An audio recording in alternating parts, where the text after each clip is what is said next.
There once was a king named Ceyx, who had as his queen Aleyone, daughter of Aeolus, master of the winds. These two adored each other and lived in a monotony of happiness. But nothing in this world is safe. It isn't true. It is. One day, Aleyone had heard that Ceyx had ordered his ship to be made ready for a sea voyage to visit a far-off oracle. How could you leave me alone? I'll pine in your absence. Overland is a long and arduous trip, but I'd still prefer that to a voyage by sea, which I fear, for my father's winds are wild and savage. You think as a son-in-law you may get some special treatment. Not so. Once those winds have escaped my father's cage, those winds are wild and beyond anyone's control. As it were, I've watched them come home exhausted and spent, and I've learned to fear them then. Now I am petrified. Surely, She said, if you die, my life is over, and I shall be cursed with every reluctant breath I draw. My love, I hate to choose between my journey and you, but... Well, how can I live this way? Stranded on shore, afraid, domesticated, diminished. A kind of lapdog. Take me with you at least, and we'll meet the storms together, which I fear much less than to be left a widow. In 2 months' time, I'll be back. No. I fear you won't. I know you won't. In 2 months' time. In that short time, you can be brave and endure the trial of waiting. She was hardly consoled, but she saw she could not hold out any longer in the face of his resolve. She allowed herself to be soothed and consented to his going. There were no more details left to be checked, no last-minute changes to make, and the men, arranged on their benches, were ready to row and go. He boarded and gave the sign, and then he turned to wave at her. She waved at him while the river of black water widened between the ship and shore. She gazed at him until he was no longer distinguishable, but still, she could see the ship, and watched it as it receded to a smaller and smaller object. And then the whole hull was gone, and only the sails remained, and then they too disappeared. She gazed still at the empty and desolate blue, and then went to her empty bedroom to lie on the huge and vacant bed and give herself over to weeping. The vessel cleared the harbor and caught the freshening wind, which set the rigging to singing and slapping against the spars. I ordered the rowers to ship their oars and the sailors to set the yards and make sail. Our ship ran before the wind. We made satisfactory progress all that day and reached the point of no return, with as much blue water astern as remained ahead. But as the sun was sinking in the west, the water everywhere blue until now began to be flecked with the white-capped waves of sailors in flight. The weather was worse with every moment, for the winds were on the loose. Reef the sails, secure the spars, bail the water. But Poseidon had arrived in the rest of one enormous green catastrophe. He thinks in an oddly abstracted way that the waves are lions, crazed with hunters' wounds, or that the ship is a town besieged by a horde of madmen. One would think the heavens were crazed with lust to join the turbulent sea. And returning this bizarre passion, the sea rises up to embrace the air.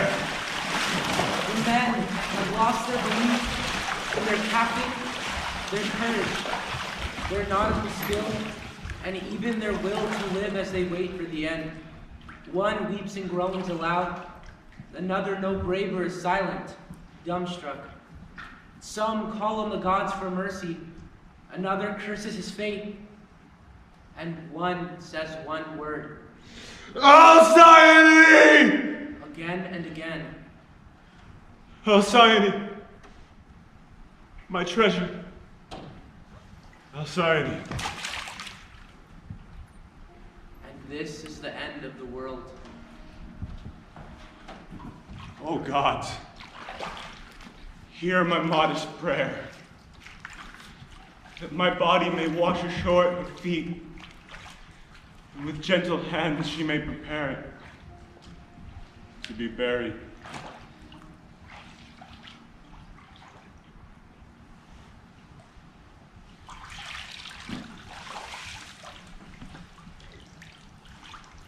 nothing left but the slow parade led by Hermes to the underworld.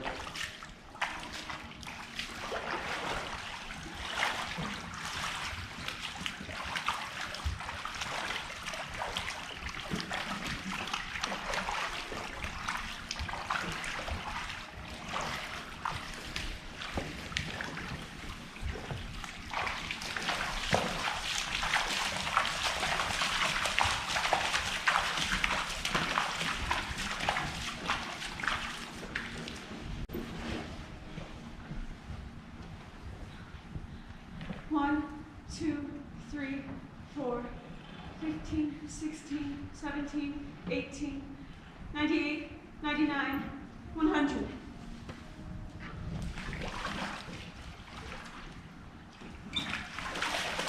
One, 2, 3, 4, 15, 16, 17, 18, 98, 99, 100. Look at her, Iris. She's moved her vigil to the shore, and now she's sleeping there. 98, 99, 100.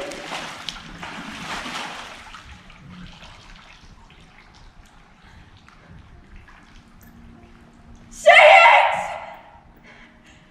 Come home! I'm near, now I'm sleeping on the shore! It's not so far until you see me! This can't go on forever. Go to the house of Sleep and ask him to arrange a nighttime visitation. A dream that might show our Alcyone the sorry truth. Far off in remotest Campania, beyond where the Cimmerians live in their gloomy caves, is a deeper and even darker grotto, the home of sleep. In this place, the sun never can, even at midday, penetrate with the faintest beams. In that cloudy twilight, no rooster dares disturb the silence with his rude crowing. No dog or nervous goose gives voice to challenge the passing stranger, but an almost total silence fills the air. And at the heart of an almost painted stillness, the god himself relaxes, drifting and languor. Fragments of ill-assorted dreams hover over the ground in grand profusion, and like leaves, the trees have to let go to flow through the currents of air and fall into their gorgeous billows below. Hello? Into this strange and breathless place, Iris the rainbow intrudes. Oh, Sound Aleyone, wake up! Huh?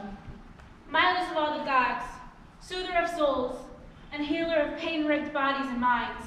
Iris? Let me rest a moment.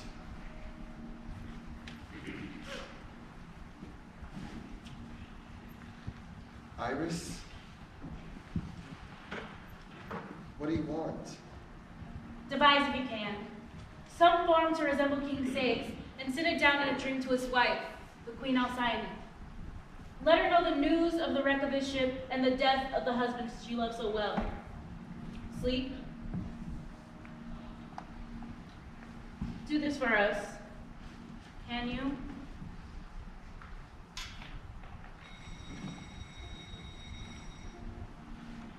Farewell.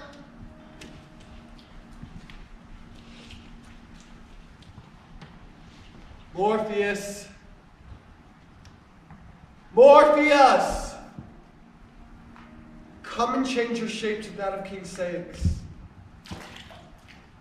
Go to his wife and tell her.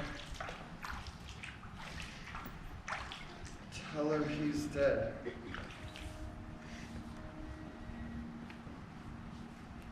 That's good. That's really good. Now go.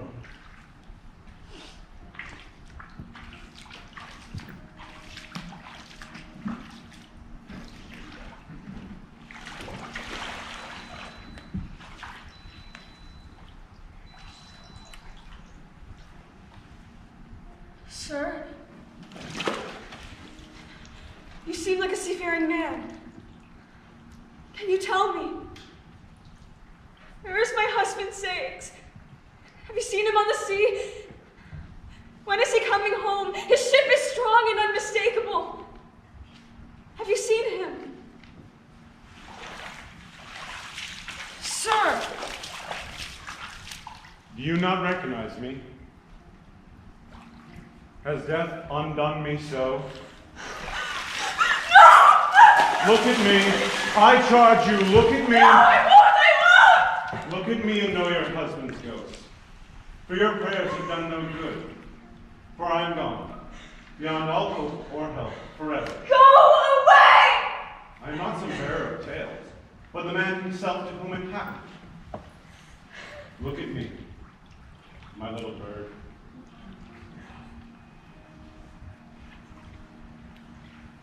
I told you.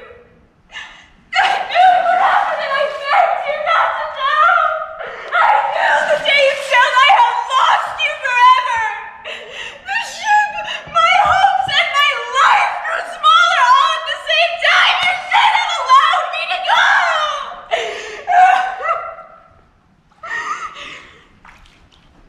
My little bird. This is no good that I should be living and you be elsewhere or nowhere.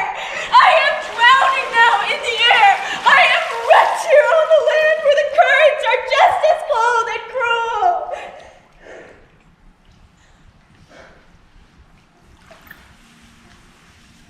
Get up from your bed. Put on your mourning clothes. Wait, where are you going? No, take me with you as wives are supposed to go with their husbands. Lucina, give me your lantern. Ceyx! Come back! He was here. Where is he? All that night she searched the shore for her drowned dreamed husband, but she found nothing, not even footprints, only wave after wave of black water. When morning came, she raised her eyes to the horizon and remembered how she had looked on that other day. She remembered his last kiss, the way he turned to the ship, could not bear it, and turned again to her.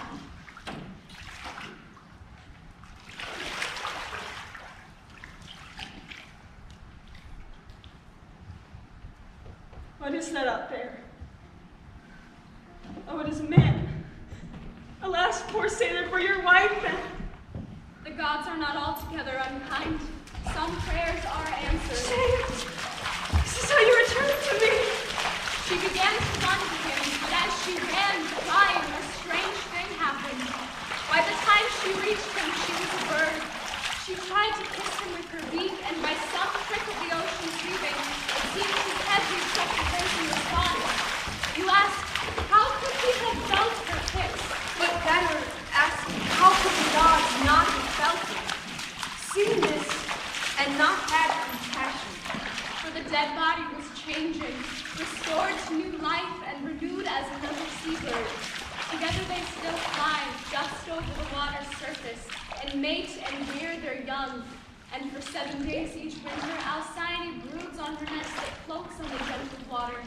For Aeolus, her father, then keeps the wind short-reined, and every year gives 7 days of calm upon the ocean, the days we call the halcyon days.